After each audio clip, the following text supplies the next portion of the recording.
For the last panel of the day, I would request the panelists to come on stage. Dr. K. Sundararaman, CEO of Sri Krishna Institute, Coimbatore. Professor Nagendra Rao, Director, GITAM School of Humanities and Social Sciences, Bangalore. Dr. H.C. Nagaraj, Principal of Nitte, Meenakshi Institute of Technology, Bangalore. And Sai Gopala Krishna, Head Placements and Campus Relations, Adarsh AIMIT, Bangalore. The last panel discussion of the day will try to be brief but discuss the important critical points in the topic of how cognitive and independent learning can be facilitated by technology. So I'll start with you, Dr. Sundararaman. And my first question is, we hear when we talk about technology, even today during the day, we heard a lot about gamification or virtual reality, augmented reality being used. How can these technologies, gamification or AR, VR, be better leveraged to develop the cognitive skills of the students? So basically, there is a misconception that what we have been teaching during pandemic is use of digital technology. It is not digital technology. It is simply taking either some platform and then giving a lecture. Digital technology is a totally different one that increases the cognitive skills of the students. In fact, if you look into the traditional way of teaching, there are what we call it as a rigor-relevance gap. This rigor-relevance gap is barely because of the meticulously researched the theory which is taught as well as what the students practice. This gap, we call it as 10 types of gap we have.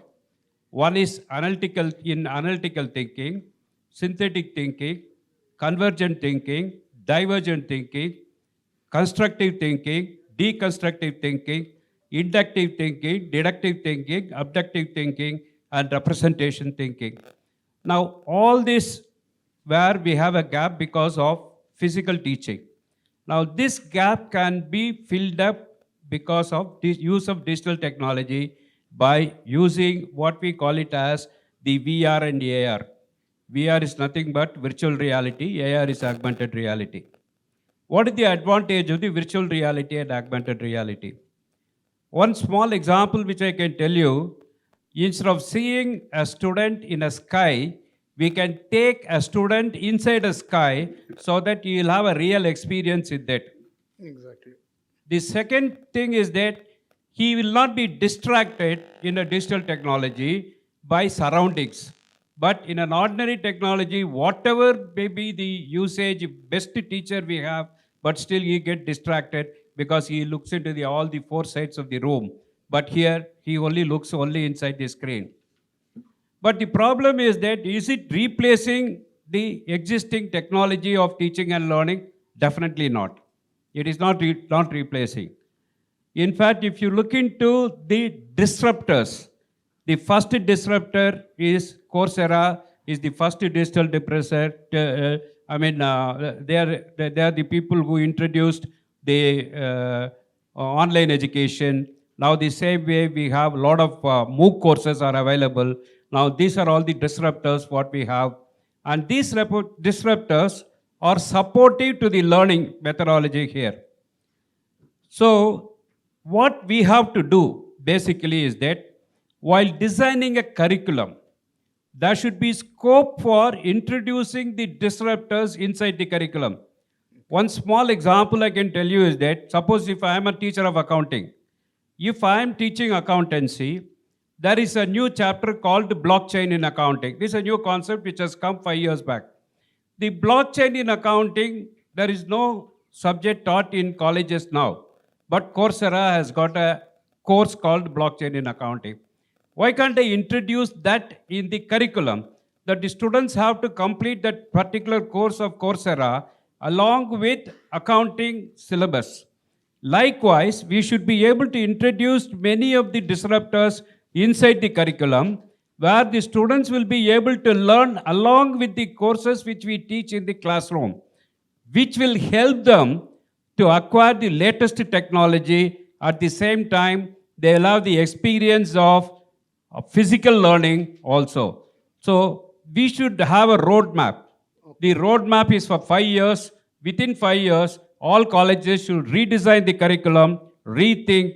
We have to go back to the drawing board and then redesign the curriculum by introducing the digital convergence inside the curriculum. Then only it will be successful.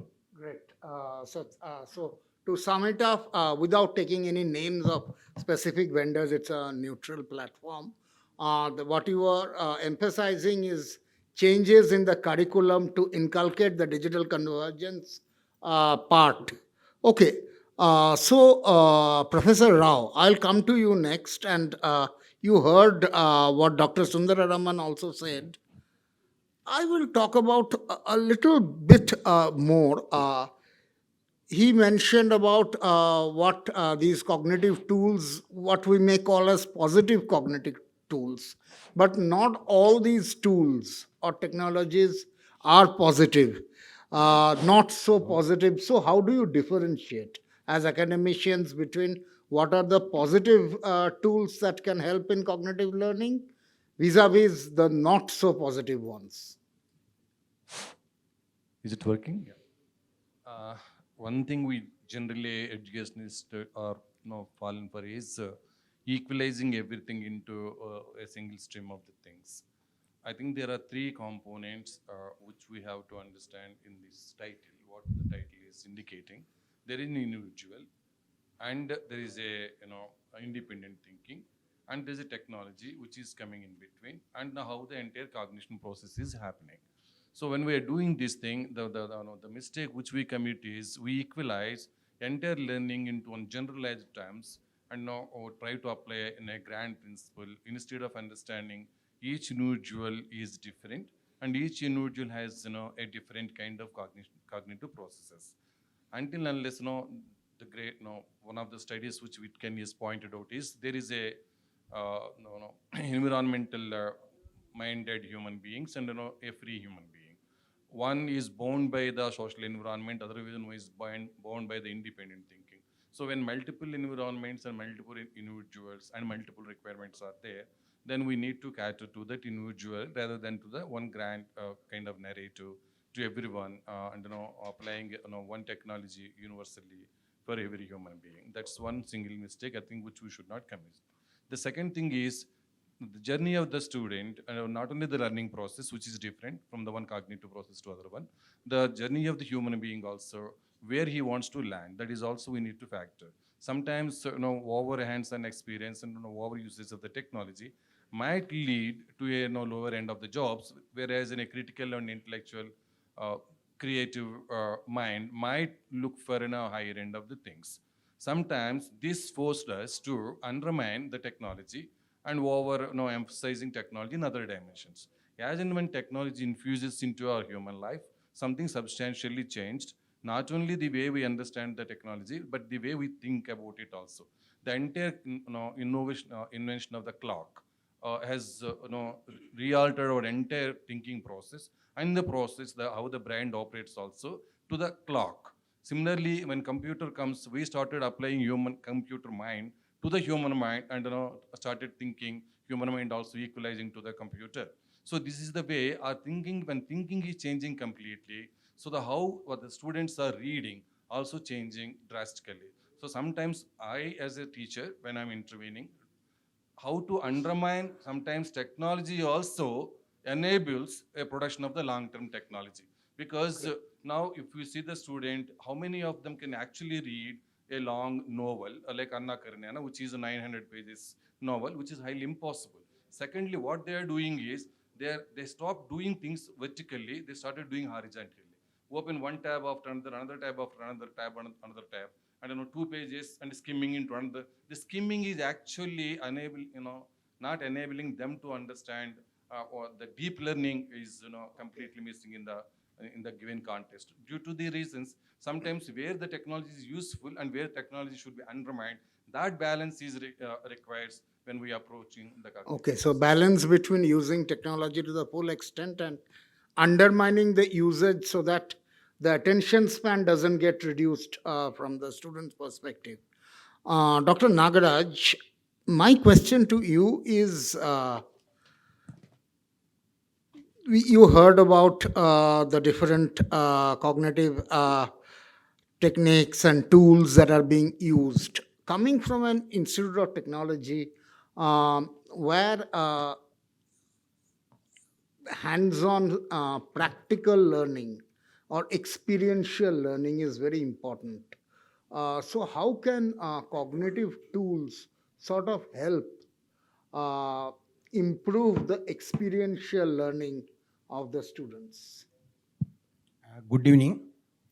At the outset, I thank APAC and also the organizers for giving an opportunity. We know that the skills, the hands-on sessions are very important because learning is a function of knowledge, skills, and attitude. So knowledge is very important. Knowledge is power. And we have to improve our knowledge. Compared to yesterday, I should better today. Compared to today, I should better tomorrow. So gaining the knowledge. Next one is skills. Skills are very important. And our Honorable Prime Minister Narendra Modi's ambition is everyone should be skilled. And the third one is attitude. Attitude is very important for everyone. Having a positive attitude is very important. So that learning forms, it is a factor of knowledge, skills, and attitude. And these cognitive tools are very important for students. That is, it is mental skills. The student should be able to apply the thinking process, perception, concentration. All these things are very important. And for this, we should have a counseling center in the college and help the students to take part in these counseling exercises. And we know that students, because of the pandemic, they are not at all interested in the present days to come to college and to sit in the classrooms. However, it is very difficult to make the students to understand and come to class and sit. And we know that the concentration of the students is only for 10 to 12 minutes in a class of 1 hour. So these knowledge, skills, attitude should be inculcated in students, and students should take part in all other activities, cultural activities, co-curricular, curricular, extracurricular activities. This will make up the student to get the 360 degrees personal development. So these mental exercises, thinking ability is very important. They should be able to think. That is, cognitive means the alertness of mental alertness. So by involving a lot of puzzles, quizzes, then pictures, because by seeing a picture, student can understand better. These are things which we have to make use of that in our curriculum so the student can understand very well. Okay, thanks. Sai Gopala Krishnan next. How, from your experience, you see technology is being leveraged to sort of enhance the learning of the students? How? A very good evening, gentlemen. Like today, a students' independent learning is playing an important role from the schools. For example, in a set of classroom, we have a set of students.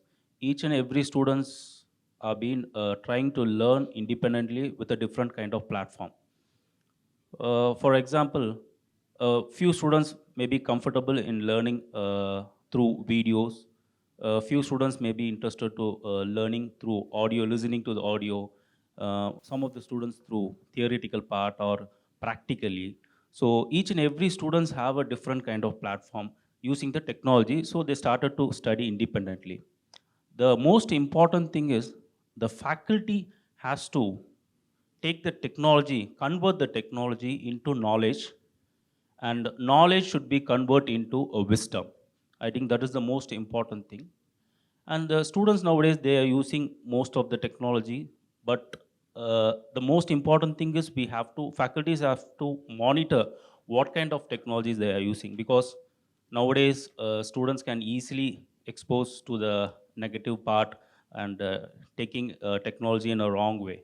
So faculty has to guide them in a right way, what kind of technology they are using, when they have to use the technology, where they have to use the technology. And not only in the faculty part, the parents also should participate in that. The parents should also monitor the kids. Apart from the school, they are coming to home, means what kind of platform they are using, what technology they are using in their home.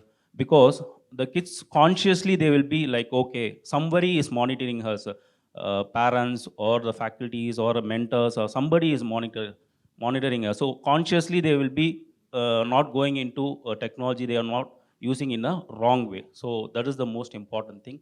Being students in the nutshell, we have to make sure that students are being in a safe zone. So we have to take care of that.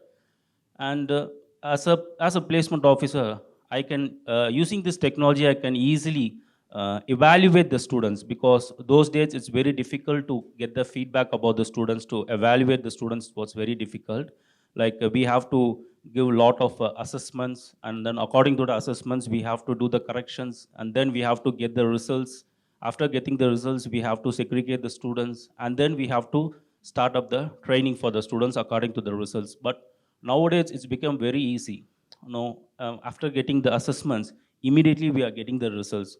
So once result has been come, immediately we are going to start up the training. So the technology made our work so easier.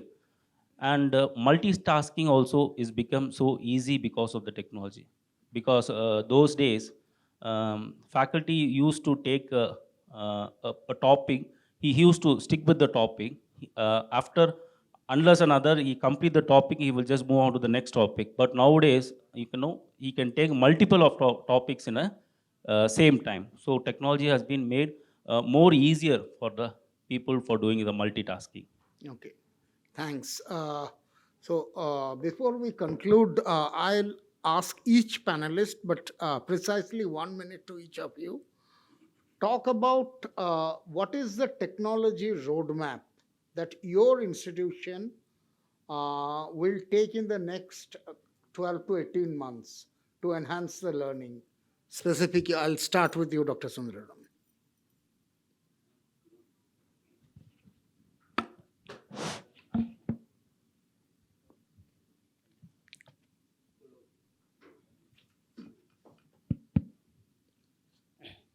See, the University Grants Commission for all undergraduate courses has prescribed 40 courses to be completed. So what we have done is that using the technology, a student can study more than 40 courses. Now, for example, based on the individual requirement, you can study 50 courses or 60 courses. So these additional courses which we are giving is through the digital technology, we are giving it to them, so that they can tailor-made themselves to their requirement. Who want to study a cross-discipline or multidiscipline courses or personality development courses. So every student completes another 10 or 15 or 20 courses during the period of 3 years, and all these additional credits are given through the digital technology, so that we are blending both the classroom teaching and digital technology together. This is what we have done, we have been doing now. Thank you. Yes. Yeah, during the pandemic, we have initiated so many digital initiatives. One is all the classrooms are made digitally enabled so that students can interact and they can use the digital technologies. Secondly, we have given the Coursera license to all the students so that they can undergo the courses. But at the same time, I will come back to the same point. Our vision is those who are arguing that digital technologies are not that important, when the classroom environment is more important, we do tell them that we are dealing with the digital natives and who are reading, writing, thinking in the technologies. So the usage of the technologies are very, very essential. And those who believe that only technologies are more important than the actual fundamentals, then we do tell them that those who are using technologies, independent learning and other things remain to be the individuals. When they move up in the societies or they move up in their own industries, they have to deal with the larger human environment.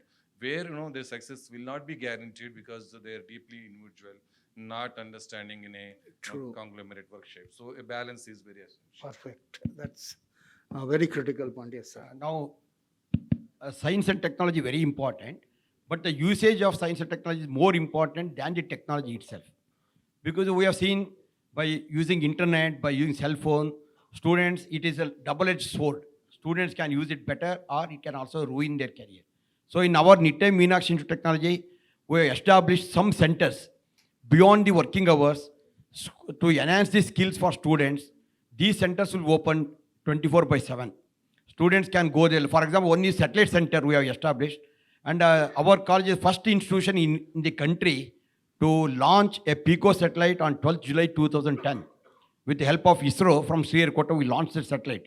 PICO satellite is less than 1 kg of mass. It worked for 2.5 hours, 2.5 years, and we are having ground station in the college also. So like this and other nanomaterial center, Internet of Things, aerospace, quantum computing, power engineering, and electrical vehicle technology. We have already started laboratory, etc. So we have given the freedom to students to take these, any one or two of these in their curriculum, not only during class or after working hours. These centers will be kept open. Night also, they will make use of this. And we want that students should get better skills for better employability. This is our intention. And every student has to undergo one foreign language, which we have made it mandatory in our college. We have introduced Japanese, French, and German. We are having, and these classes we are conducting after working hours through online, and once in a week on Saturday, we are conducted through offline, so students can clarify their doubts. So like foreign languages exposure and this skill centers exposure for students, apart from their curriculum. These are things which we are having in the college. And also there is a career guidance cell for students. So that they will call the students and will talk to them, what are their ideas, if there is any difficulty, and also how to improve their career. All these things we are discussing. This we are taking it forward in the days to come also. Okay. Thank you. So nowadays, companies are expecting more from the freshers for the students when they come for an employee. So always they're expecting out of the syllabus. So always students have to think out of the box nowadays. So what we are trying to do is like we are connected with a different kind of online portal. So only thing is technology can help us. So we connected with different kind of online portal and we are giving license to the students and we make sure the students when they step into that online portal, they will be secured and they'll be getting a certificate course. For example, we have been signed a MOU with NASCOM, so we can ensure that students have been secured when they complete the course, and that certification will be valid throughout the world. So we believe in that, and this is how we have taken the technology in the next level. And we hope like technology is an important tool to facilitate a deeper level of learning. Thank you. Okay. Thanks. So we conclude the panel discussion here. And I'll request Shivani to just hand over a moment of appreciation to all the panelists. Dr. Sundararaman.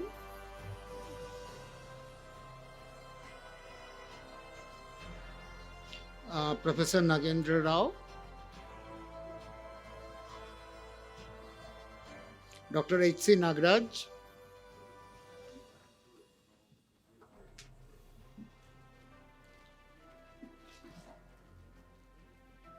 Sai Gopala Krishnan.